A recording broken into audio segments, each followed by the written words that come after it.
My fondest memories of being at NUS was really huddling, or rather spending a lot of time with my two other direct honours English language students. So I'm not sure if you are all familiar with the direct honours program, but it is offered to like the top 1% of each cohort at that point in time. It was a program that ran for a few years. I don't think it's running anymore.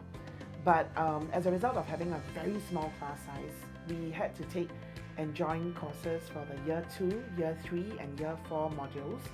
And we felt very much alone, and therefore we bonded as a group of 3.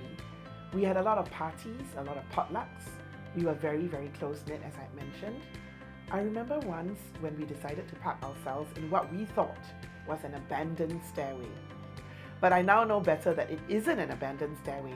It's that secret passage from level 5 to 6, accessible only by stairs. And lo and behold, our dean then, Professor Edwin Kambu, was leading a very distinguished set of visitors across, walking from level 5 to level 6, and they stumbled on us. And you know what happened? With all of us huddled over pots of food. So on the whole, I think the visitors were very amused. Of course, we also felt like little mice being caught red-handed, as it were, like when the cat is away, the mice are out at play.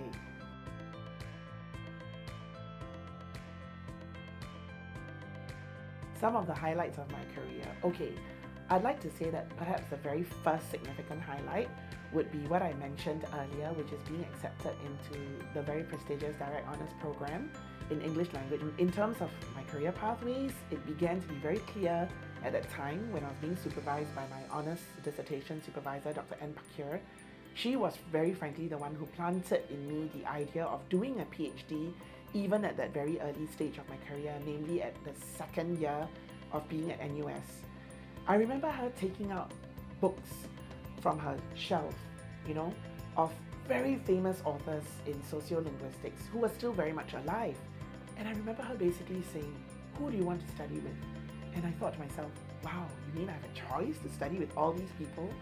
So to me, as a very young 19-year-old, 1 minute I'm entering university, fresh out of junior college. The next minute, it was possible for me to think about pursuing a higher degree after NUS. That, I would say, is the very first highlight of my career. The second highlight I'd like to mention is really being able to gain entry into the University of Cambridge. First, to do my Master of Philosophy in Linguistics. Cambridge had a system, or still has that system, where if you are not their undergraduate, you would then need to pursue a 9-month Port Master's course. Now, in order to qualify for the PhD, you do need to get a distinction equivalent in your Master's or your MPhil. So really, the second highlight would be qualifying for the PhD by doing well in the MPhil, which was a very significant bar academically compared to even what I went through in the Direct Honours program. So that would be my second significant highlight. My third significant highlight would really be about obtaining the NIE NTU Overseas Graduate Scholarship, which sponsored my PhD, but more importantly, guaranteed me a job in academia upon my graduation, because all of us are bonded for 5 years. My fourth career highlight would be promotion and tenure, but immediately after that, it was the winning of the Advanced Fulbright Research Scholarship, which I spent at Boston College at the Ling School of Education. That was, for me, a very big turning point, because hitherto I was really trained in Cambridge as an acoustic phonetician. But with this Fulbright, I did a project on teacher education.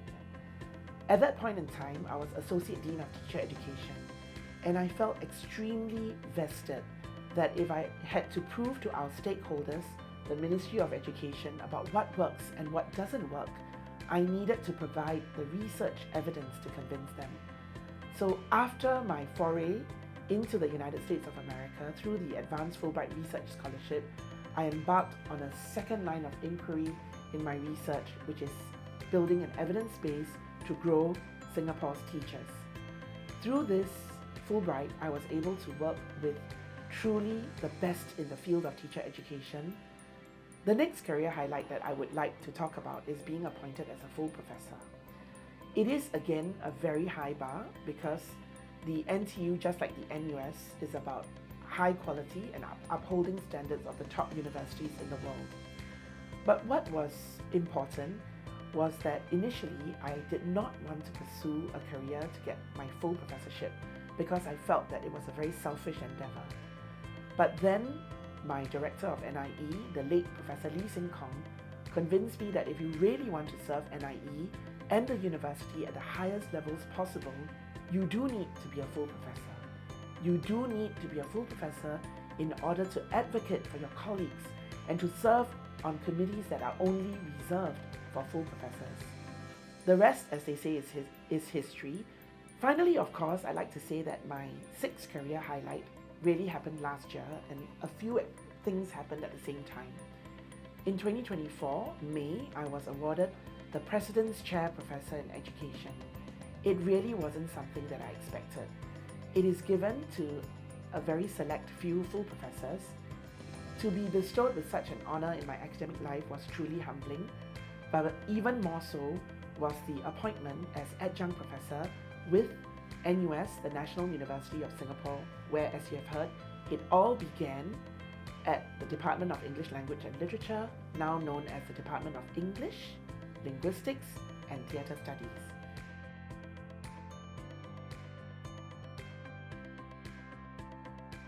So first of all, I feel that I've been very fortunate. I've been a product of something that I've written about and published about, which is that of a meritocratic democracy.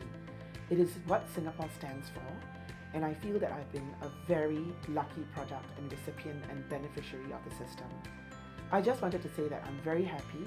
I feel very deeply grateful for all of the opportunities that have been given to me in our meritocratic democracy in Singapore. And what inspires me to contribute in a voluntary capacity is really to pay it forward. Also, I feel this mission to groom the next generation of academia as well. We know that there was a rather dated now McKinsey report that said that the quality of an education system cannot exceed the quality of its teachers. So I believe that if we groom our teachers well, first of all, select them from the best and the brightest with the right aptitude and attitude to teaching, and put them through a rigorous teacher education program, we will allow them to inspire our young to not just survive, but to thrive in the midst of all the uncertainties that we face in our society today and in the very fluid geopolitical situation of today.